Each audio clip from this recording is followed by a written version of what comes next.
nanay ug tatay, mga lolo ug lola, dili na rason ang kalisod aron dili kamo makadawat sa husto og dekalidad nga serbisyong medikal sa higayon nga kamo magkasakit. Legal nga asawa ug bana, mga anak ubos sa 21 anyos, mga anak nga 21 o pataas apan nag-antos sa congenital disability, mga ginikanan nga 60 anyos pataas. Ginamit ang PHIP card, kamo libreng makaangkon ning mosunod nga mga serbisyo.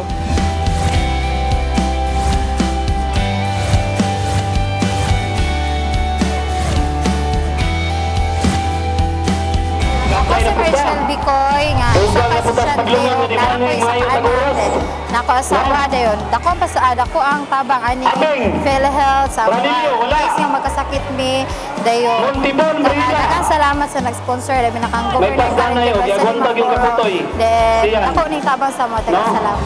Tanod sa poblasyon Mahigo, Lanao del Norte, nagpasalamat kami ning PhilHealth sa Provincial Health Indigency Program nga gikahatag sa among halangdong gobernador sa Lanao del Norte. Daghang salamat, Gobernador Khalid de Mapuro. Ako si Oscar Yorong, lumupyo sa Barangay Labuay.